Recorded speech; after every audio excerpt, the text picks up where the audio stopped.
Magnet brains, मैं रिया चौहान, आपकी दोस्त और होस्ट फॉर सोशल साइंस। आज आपके लिए लेकर आई हूँ continued video of the making of global world.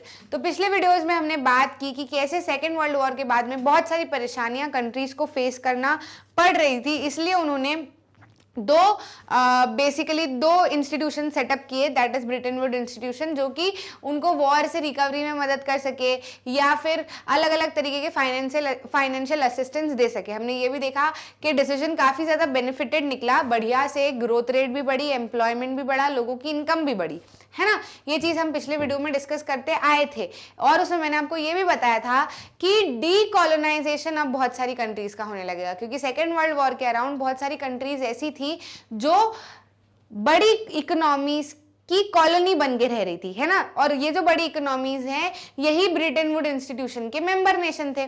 मतलब सेकेंड वर्ल्ड वॉर हुआ, सेकेंड वर्ल्ड वॉर के बाद में जो बड़ी बड़ी इकोनॉमीज थी उन्होंने ब्रिटेन वुड इंस्टीट्यूशन सेटअप किया और वही उसके मेंबर बने। तो ये जो मेंबर बने थे ना ब्रिटेन वुड इंस्टीट्यूशन के, इन्हीं ने बहुत सारी कंट्रीज को अपनी कॉलोनी बनाया हुआ था। बट धीरे धीरे करके बाय दिस पीरियड ये कॉलोनीज भी जो है वो क्या होने लगी, अब इंडिपेंडेंट होने लगी, डीकोलोनाइज होने लगी। In Asia and Africa process of independence started soon after second world war. तो अब ये जो डीकोलोनाइजेशन हुआ, इंडिपेंडेंस होने लगी ये कंट्रीज, तो इनको प्रॉब्लम होने लगी। क्या प्रॉब्लम होने लगी? क्योंकि ये जो कंट्रीज थी, कॉलोनीज थी, इनको इंपीरियल पावर यानी कि जो बड़े नेशन है उन्होंने कॉलोनी बना रखा था ना, तो ये जो बड़े नेशन है ये इन कॉलोनीज के रिसोर्सेज बहुत सारे खा गए थे, इनकम लोगों की छीन चुकी थी, बहुत परेशान हो गए थे, नेचुरल रिसोर्सेज भी बहुत सारे हद तक इन्होंने खत्म कर दिए थे। तो अब ये जो कॉलोनीज थी इनके ऊपर काफी बड़ा चैलेंज था अपनी कंट्रीज को जल्दी से जल्दी इस दुविधा से बाहर निकालना, यानी कि पॉवर्टी से बाहर निकालना, ठीक है। और इसी बीच में तो अब ये क्या करती, कहाँ जाती, कैसे मदद मांगती, क्या करती, तो ये पता चला था कि ब्रिटेन वुड इंस्टीट्यूशन और ये सब भी सेटअप हुए हैं। लेकिन ब्रिटेन वुड इंस्टीट्यूशन में तो जो मेंबर्स हैं वो तो वही लोग हैं जिन्होंने इनको कॉलोनी बनाया हुआ था। समझ आ रहा है कि नहीं आ रहा है? तो अगर ये असिस्टेंस मांगने वहां पे जाते भी हैं तो कॉलोनीज कि ये जो इंपीरियल मेंबर हैं जिन्होंने कॉलोनी बनाया हुआ था इन नेशंस को, ये तो फिर अपने फायदे के हिसाब से इनको असिस्टेंस देंगे, फिर गड़बड़ हो जाएगी। लेकिन फिर भी ऐसा जो है वो हुआ। Role of Bretton Wood institution क्या रहा इन कॉलोनीज को अच्छा करने में? तो बेसिकली जो मेंबर नेशन शुरुआत में बने थे ब्रिटेन वुड इंस्टीट्यूशन के, वो अब काफी ज्यादा सशक्त हो गए थे। उनको तो वॉर के बाद में दिक्कत आई थी, है ना, लेकिन अब वो ब्रिटेन वुड इंस्टीट्यूशन से काफी ज्यादा उनको हेल्प मिल गई थी और अब वो बढ़िया काम उनका चलने लगा था। जापान है, ब्रिटेन है, यूएस है, ये सारे इनका काम जो है एकदम दौड़ चुका था, बढ़िया से ये लोग काम करने लगे थे। तो अब ब्रिटेन वुड इंस्टीट्यूशन ने क्या सोचा कि अपना जो फोकस है ये अपने को क्या करना पड़ेगा, शिफ्ट करना पड़ेगा टुवर्ड्स डेवलपिंग कंट्री। इनकी तो मदद हो गई, अब डेवलपिंग कंट्री के लिए हमको क्या करनी है, मदद करनी चाहिए। लेकिन अब ये मदद करेंगे कैसे? क्योंकि मेंबर नेशन जो हैं वो तो वही नेशंस हैं जो जिन्होंने कहीं ना कहीं इन कॉलोनीज का खाया हुआ है, इनके रिसोर्सेज छीने हुए हैं। और इवन आफ्टर इंडिपेंडेंस ये देखा जा रहा था कि ये जो नेशंस हैं ये अभी तक इन कॉलोनीज के नेचुरल रिसोर्सेज के ऊपर अपना हक जमाए हुए थे और इनका नेचुरल रिसोर्सेज अभी तक यूज कर रहे थे। तो कॉलोनीज जो है वो काफी ज्यादा गुस्सा गई कि ये क्या है, ये चीज तो काफी ज्यादा गलत है, ठीक है। Role of Bretton Wood institution क्या रहा? Challenge of poverty and lack of development in the former colonies. जो पहले थी उनके इसमें अब इनको क्या करना है, पॉवर्टी और इन चीज से बाहर निकालना है। Bretton Wood institution began to shift their attention more toward developing countries. Developing country के ऊपर उन्होंने अपना फोकस जो है वो शिफ्ट करना शुरू कर दिया। लेकिन these were dominated by farmer colonial power. ये जो ब्रिटेन वुड इंस्टीट्यूशन है ये कॉलोनियल पावर से डोमिनेटेड थे ना, उनका जो डिसीजन लेते थे वो वही लोग थे जिन्होंने इन लोग को कॉलोनी बना रखा था।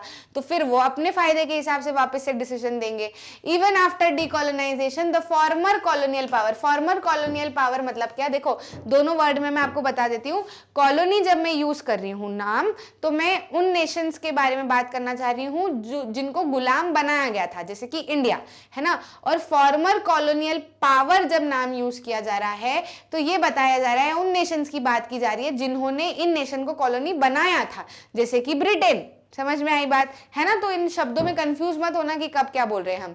तो डीकोलोनाइजेशन के बाद में भी यानी कि इंडिपेंडेंस के बाद में भी जो पहले वाली जो कॉलोनियल पावर थी यानी कि जिन्होंने कॉलोनी बनाया हुआ था दूसरे नेशन को, उन्होंने वाइटल रिसोर्सेस पे अपना हक जमाया हुआ था ऑफ द फॉर्मर कॉलोनी। यानी कि जैसे ब्रिटेन का हम एग्जाम्पल लें और इंडिया का एग्जाम्पल लें। अब एग्जाम्पल के लिए मैं बता रही हूँ, इंडिया में तो खैर उन्होंने ऐसा नहीं कर पाए थे क्योंकि हमारे यहाँ पे तो बढ़िया हो गया था, लेकिन ओवरऑल सारी कॉलोनीज की बात की जा रही है। कंक्लूजन निकाला जा रहा था कि जो पुरानी कॉलोनीज थी, जैसे कि एग्जाम्पल के लिए इंडिया का ही अगर हम नाम ले तो इंडिया के जो नेचुरल रिसोर्सेज है या इंडिया की जो चीजें हैं उसके ऊपर ब्रिटेन का बहुत ज्यादा कब्जा था, है ना, क्योंकि ब्रिटेन ने कब्जा जमाया हुआ था। लेकिन अब जब डीकोलोनाइजेशन हो गया, इंडिपेंडेंस आ गया इंडिया का, तब भी मानो कि ब्रिटेन क्या कर रहा है, इंडिया के अंदर अपना हक जो है वो कई हद तक जमाया हुआ है।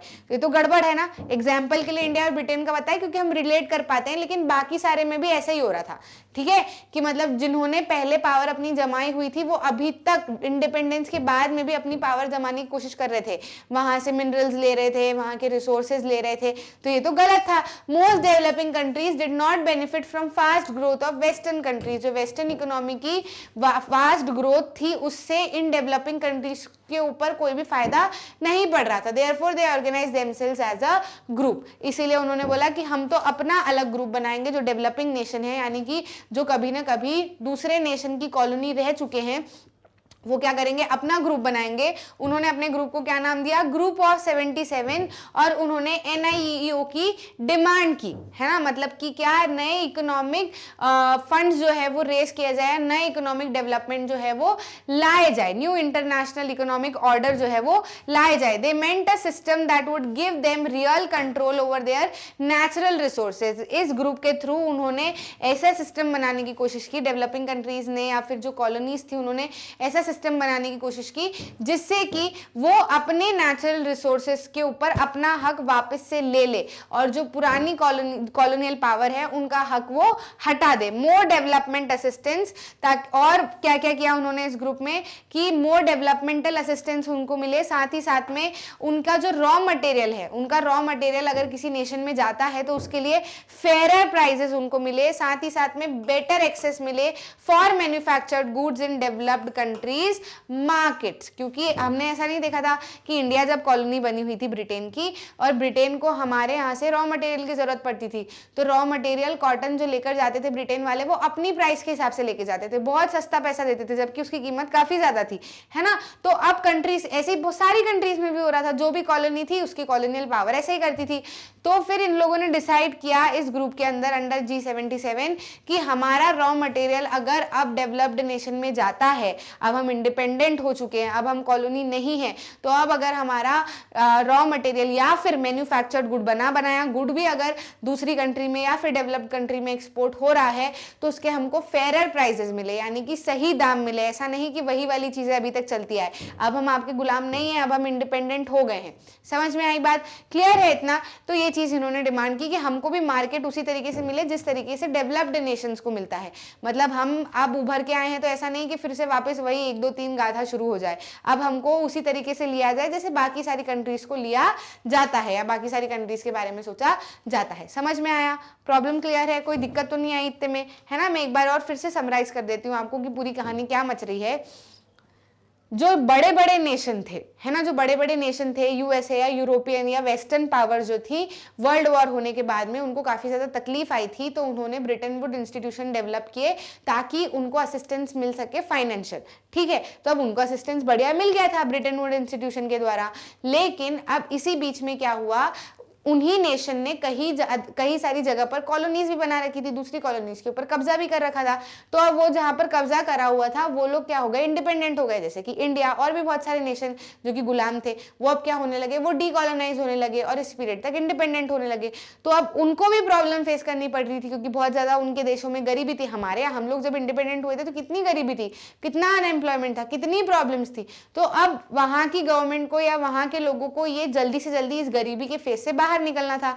तो अब वो क्या करते, वहीं ब्रिटेन वुड इंस्टीट्यूशन भी इसीलिए सेटअप किया गया था कि फाइनेंशियल असिस्टेंट वो लोग प्रोवाइड करें जिस भी कंट्री को जरूरत पड़ रही है। तो ब्रिटेन वुड इंस्टीट्यूशन ने सोचा कि अब ये जो जिन कंट्री के लिए हमको बनाया गया था वो तो हो गई है बढ़िया, अब उनका कामकाज तो अच्छे से चल रहा है, तो क्यों ना हम अपना फोकस जो है वो इन डेवलपिंग कंट्रीज के ऊपर शिफ्ट कर दें।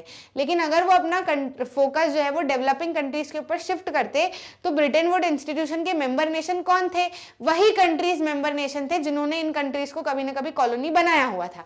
तो अब अगर वो कुछ भी डिसीजन लेते इन कॉलोनी के लिए तो फिर वो वही बात हो जाती कि अब वापस से ये लोग इनके लिए डिसीजन ले रहे हैं, तो ये तो इंडिपेंडेंट हो गए ना, कोई क्यों अब इनके लिए डिसीजन लेगा। और ये लोग अगर इनके लिए डिसीजन लेंगे भी तो अपने फायदे के अकॉर्डिंग लेंगे, है ना। और ये भी इवन देखा जा रहा था कि ये जो बड़े नेशंस हैं वो अभी तक जिन नेशंस को इन्होंने कॉलोनी बनाया हुआ था वहां के नेचुरल रिसोर्सेज के ऊपर कब्जा कर रखे थे, अभी तक हटा नहीं था उनका कब्जा। इवन आफ्टर कि ये कॉलोनीज जो है अब कॉलोनीज नहीं रही थी, ये इंडिपेंडेंट हो गई थी, तो भी इन्होंने कब्जा जमाया हुआ था।